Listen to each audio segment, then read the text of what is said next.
Oh, that's an ugly goddamn console, dude. But it's funny that they would show games still running at 30, you know? Woof, dude.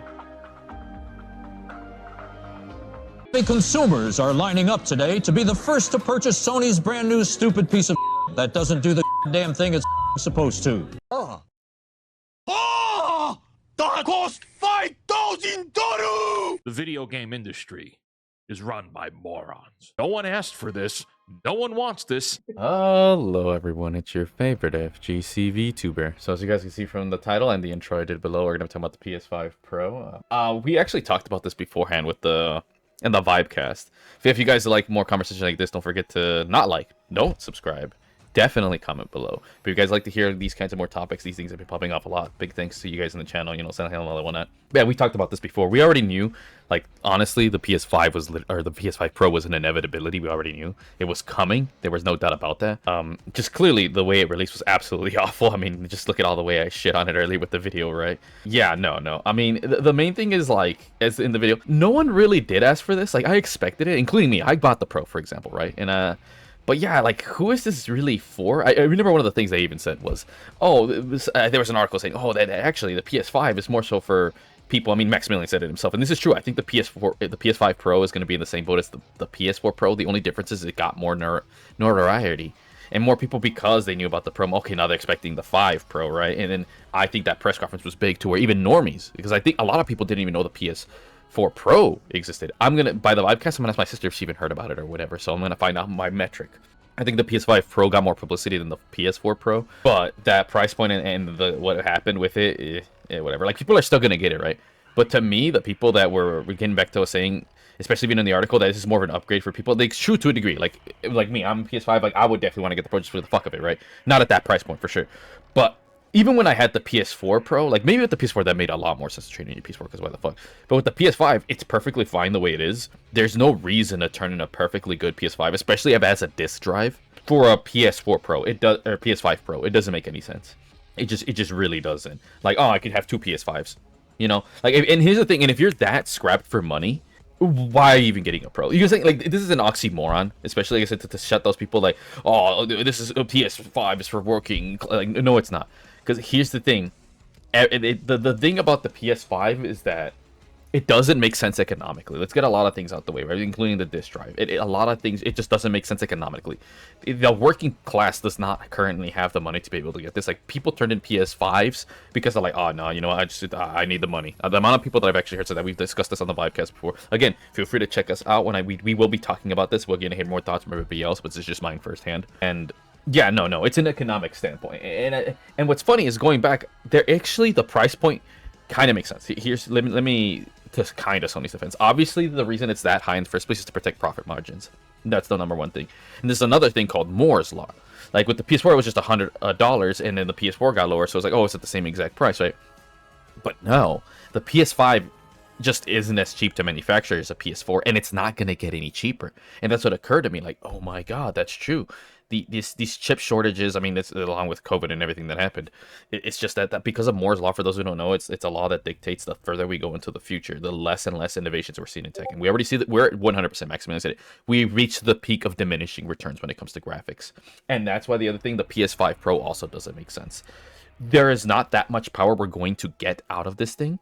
And for like for that little minor amount, like, I guarantee you, I feel like PS5 Pro is going to have less improvements than even the PS4 Pro.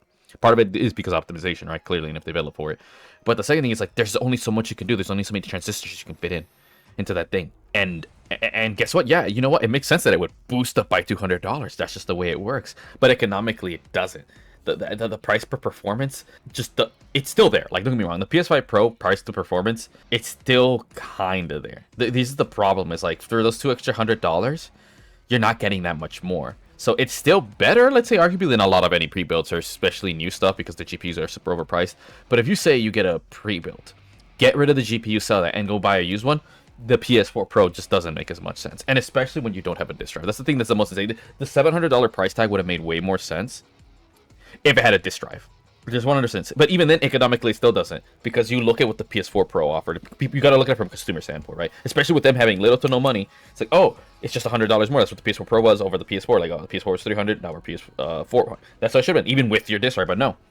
Again, it makes sense from a logistical standpoint, but not an economic standpoint. And that's what matters far more. A lot of video game consoles have gotten fucked over because of that. You're supposed to chase what's economically viable, not whatever tech. And then on top of that, when someone made the comparison, like, oh, it doesn't even have backwards compatibility. And see, and that's something that's subjective in a sense.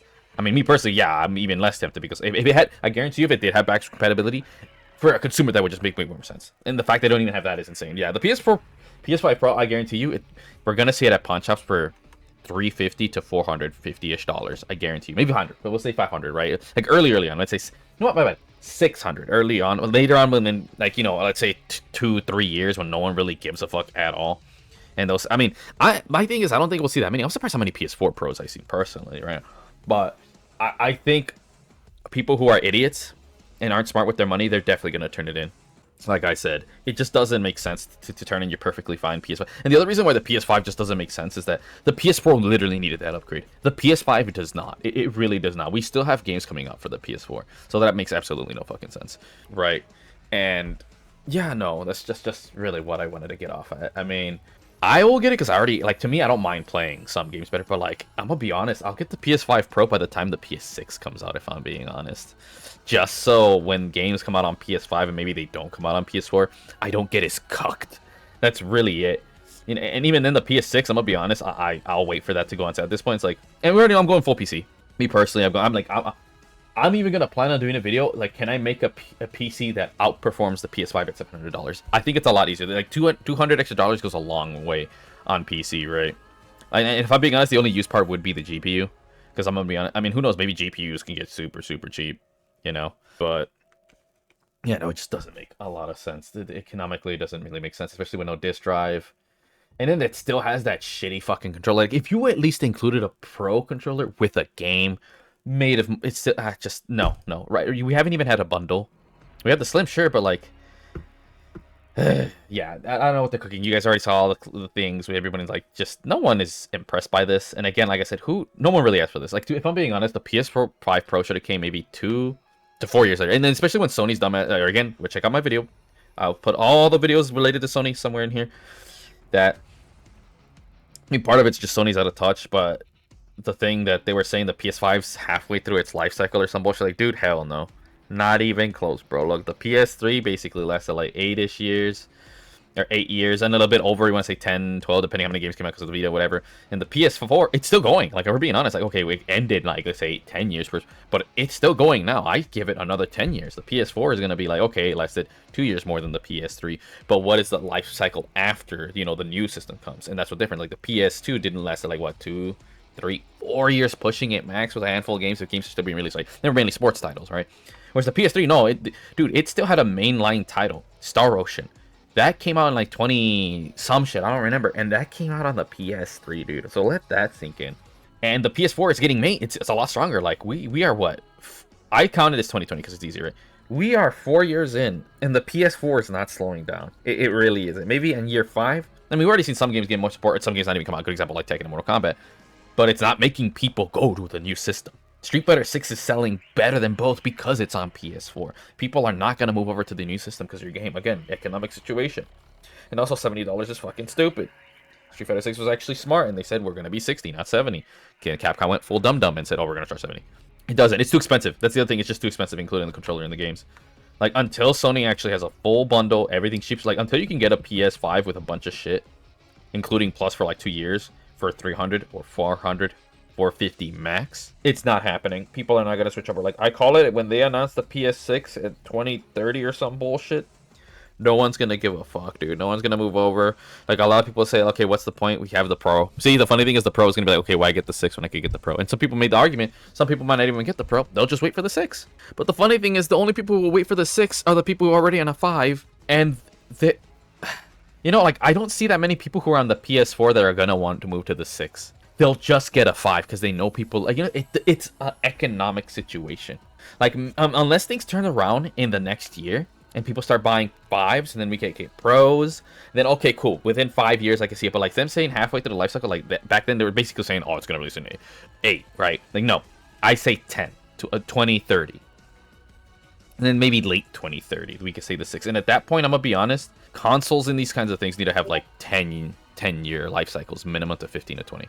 Because I guarantee you the PS6, like, well, what the fuck's that gonna be? Like, let's be real. What the actual hell is it gonna be?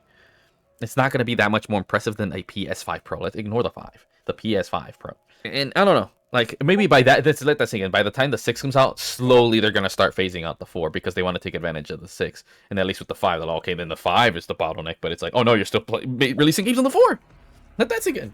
So now developers will force themselves like, oh no. Then the only reason I could see people moving to the 5 is because they're reluctant and they have to, and they're lucky that people are selling the PS5s to get 6s. That's the trend I see going. That's how I see it.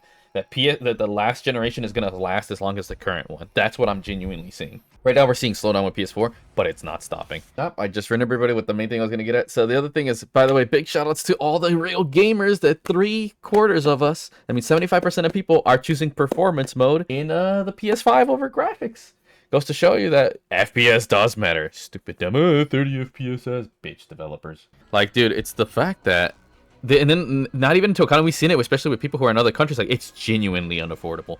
And it's like, dude, Sony's really shooting themselves in the foot. I mean, hopefully Xbox can make the fattest comeback, because Sony 100% is shooting themselves in the foot.